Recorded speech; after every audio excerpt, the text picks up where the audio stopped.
اچھا شادی آپ کی طرف آؤں گا اسی بات کو لے کے کہ مسلمز آر کمنگ ایک کتاب ہے ارون کنڈانی کی، اور آپ تو بہتر جانتے ہیں، آپ کا بیشتر وقت ویسٹ میں گزرا ہے.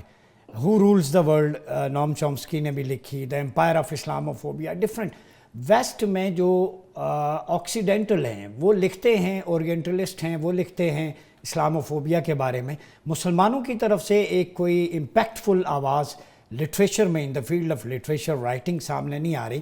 تو کیا ہماری یونیورسٹیز میں چونکہ خود رہا ہوں، I was a part and parcel of that field, تو اس پہ ریسرچ کروانے کی ضرورت ہے، یا ایک انسٹیٹیوٹ ہونا ہو جو ریلیجس ہارمنی کو پروموٹ کرے اور ان ٹاپکس پہ ریسرچ ہو، اسلاموفوبیا کے روٹ کاز تلاش کریں، زینوفوبیا کے، وائٹ سپرمیسی پہ. تو اس پہ آپ کیا ریکمینڈ کریں گے؟ اسٹیٹ آف مدینہ میں کوئی ایسا انسٹیٹیوٹ ہو یا یونیورسٹیز میں ہم لٹریچر میں اس کو شامل کریں تاکہ مذاہب کے درمیان بھی ہم آہنگی کو کے کلچر کو فروغ دیا جا سکے؟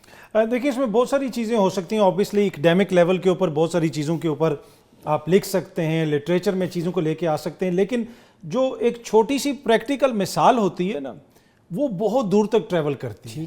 ہم بنیادی طور پہ ہم کیا کر سکتے ہیں کہ ہم کسی بھی مسلمان ملک میں مائنورٹیز جو ہیں اس کے ساتھ اسلام کے اصولوں کے مطابق کوئی ظلم و زیادتی نہ ہو، جو ہمیں سکھایا گیا ہے. ایکسیلنٹ. اگر پاکستان میں آج اگر پاکستان کا ہندو خوش ہوگا، کرسچن خوش ہوگا، اگر انڈونیشیا میں یہ حالت ہوگی، یو اے ای میں یہ حالت ہوگی، تو پوری دنیا میں پیغام جائے گا اور ان کو بھی تھوڑی سی محسوس ہوگی، یار یہ دیکھیں وہاں پہ تو مکمل آزادی ہے، وہاں پہ تو کیا کہیں پہ ہماری بھی شارٹ کمنگز ہے. دیکھیں اگر آپ نے دوسرے کی اصلاح کرنی ہو یا دوسرے کو کوئی میسج دینا ہو تو وہ اپنی کمزوریوں سے آپ کو جائزہ لینا پڑتا ہے. کہیں پہ ہماری ہیں کہ ہم بہت ساری چیزوں کے اندر اس طریقے سے اس چیز کو پروموٹ نہیں کر سکے، اس طریقے سے اس چیز کو سامنے نہیں لے کے آ سکے. اور مائنورٹیز کے حوالے سے ایک ایشو رہا ہے، دنیا بھر میں ہوتا ہے، پر مغرب کے اندر جس طرح بھی رمیش صاحب بھی فرما رہے تھے کہ ایک چھوٹا طبقہ ہے جو پھر اس کو استعمال کرتا ہے، اور ایک ایسے گروہ، متشدد گروہ جن کا دین سے کوئی تعلق نہیں، ان کو دین سے جوڑنے کی کوشش کی جاتی ہے.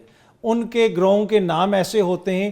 تو میرے خیال میں انٹرفیتھ ہارمنی جو ہے اس کا بہتر طریقہ یہی ہے کہ جو لیونگ مثال ہے نا، جو ہیومن سٹوریز ہیں، کہ آج پاکستان کے اندر اگر جاوید کام کر رہا ہے تو پاکستان کے اندر کمار بھی، اس کو بھی وہی سہولتیں ہوں، اس کے لیے بھی کوئی مسئلہ نہ ہو.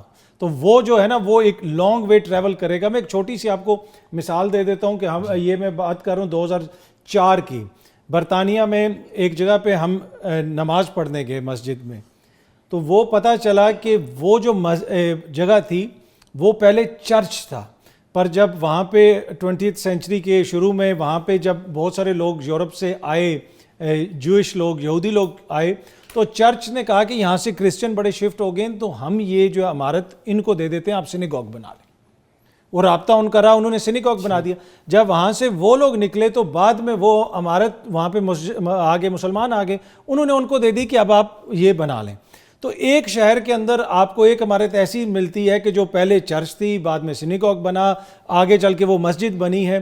تو یہ وہ بنیادی چیزیں جو ایک میسج دیتے ہیں ریاست کے لیول پہ بھی، اور پھر جو مذہبی کلرجی ہے وہ بھی ایک میسج دیتی ہے. اگر وہ لوگ ایک دوسرے کے خلاف متشدد بیانات دیں گے، جس طرح مغرب میں بھی دیے جاتے ہیں، بھارت میں بھی ہوتے ہیں، پاکستان میں بھی، اس سے نقصان ہوتا ہے. عام شخص کی کوشش یہ ہوتی ہے، جو اس کا اتنا علم نہیں ہوتا، اتنا نالج نہیں ہوتا، اس کی کوشش یہ ہوتی ہے کہ میں اپنے مذہب کے حوالے سے اس کو بہتر طریقے سے ریپرزینٹ کروں، اور وہ سم ٹائم مس گائیڈڈ ہو جاتا ہے. تو میرے خیال میں اس میں آپ جیسے لوگ، آپ خود مصنف ہیں اتنے کتابوں کے، آپ لوگ بڑا بہترین کام کر رہے ہیں. رمیش صاحب جو ہیں عوامی نمائندے ہیں، تو یہ جو عوامی رابطے ہیں میرے خیال میں انٹرنیشنل لیول پہ پیپل ٹو پیپل کانٹیکٹ. کتاب دیکھے ہو سکتا ہے ہر بندہ نہ پڑھے، لیکن ایک چھوٹا سا کلپ اگر جو ہے وہ کوئی دیکھ لے، ایک مولوی صاحب کھڑے ہیں ایک ساتھ، آپ کے کوئی اور مذہب کا کوئی پیشوا کھڑا ہے، اور اکٹھی ایک کانفرنس ہو رہی ہے، سارے بیٹھ کے بات کر رہے ہیں، تو اس سے ایک اچھا میسج جاتا ہے.